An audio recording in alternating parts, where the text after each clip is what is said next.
책임연구원이었습니다. 고맙습니다. 감사합니다. 네, 주식 현물 시장으로 다시 돌아옵니다. 낙폭이 조금 더 있긴 합니다. 이승석 대표님, 네. 시장 포인트와 그다음에 관심 기업에 대한 그 사후 점검도 좀 해주시겠습니까? 앞에서도 얘기했다시피 현재 외국인들하고 기관들 쪽에서 주식 매도 나오고 있고 외국인들 선물 매도는 매도 우위로 좀 전환되고 있습니다. 하지만 얘기 드렸다시피 매도를 외국인들이 하는 규모 자체가 280억 정도 지난주에 매수했던 거에 비한다면 그렇게 큰 규모라고 볼 수는 없겠고 일부 대형주 쪽으로 좀 국한된 움직임 정도만 나타내주고 있습니다. 여러 가지 얘기가 지금 이제 시장에서 들어오고는 있습니다만 일단 얘기 드린 대로 당장의 우크라이나의 무력 충돌 가능성에 대한 부분을 우리가 우려하기보다는 역시 이번 주에 있을 이벤트에 대한 사전 경계감 정도로 저는 시장을 현재 보고 있습니다. 오늘부터 이제 중국의 전인대 열리고 이제 미국의 테이퍼링 이슈하고 연결될 수 있는 중요한 경제 지표가 나오죠.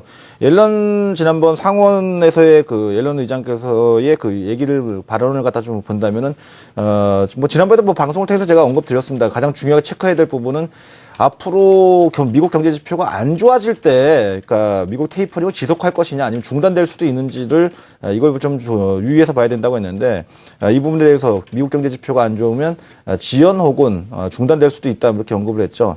오히려 이쪽이 중요하다면은 이번 주 미국 경제 지표가 우리한테는 안 좋게 나오는 게 더 유리할 수도 있지 않을까 이렇게 현재 보여진다. 그래서 최근에 미국의 경제 지표가 좋아지기는 환경적으로 좀 어려운 여건이다라고 이렇게 보여지는 가운데 이런 부분을 좀 체크하시면서 보시면 좋을 것 같고 좀 전에도 언급드렸다시피 한 1960포인트 정도 내외권까지는 밀릴 수 있다고 제가 아침에도 방송을 얘기 드렸죠. 근데 그 이하의 추가적인 하락 가능성은 높지 않고 오히려 1960 이하권이라면 주식을 저점에서 매수하는 전략으로도 보시는 게 현재는 더 옳다고 이렇게 판단하고 있습니다.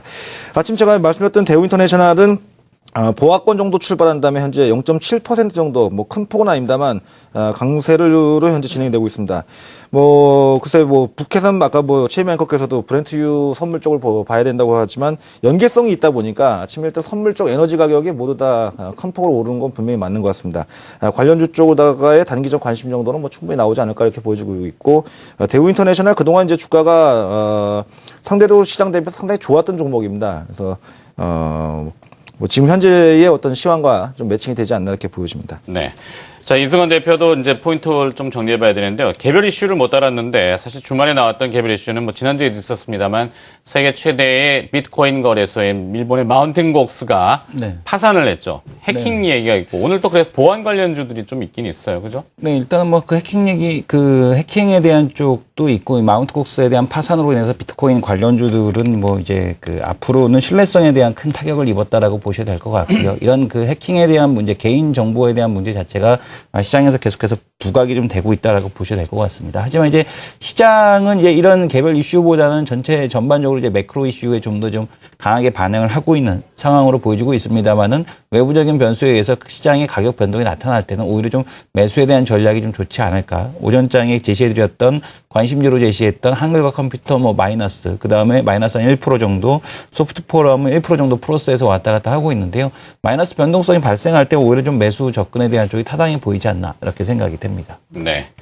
자, 보안 관련 기업인 오늘 소프트포럼? 네.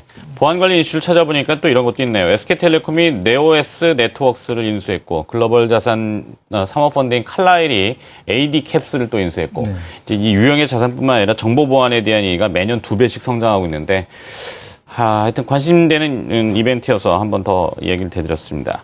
개장 전후를 두 분이 함께 하셨는데요. 시장이 그래도 두 분과 함께 하니까 좀 낙폭이 좀 진정되는 것 같습니다. 트리플 플러스의 이승원 대표, 그다음에 코리아증권 리서치 이승석 대표였습니다. 고맙습니다. 예, 감사합니다.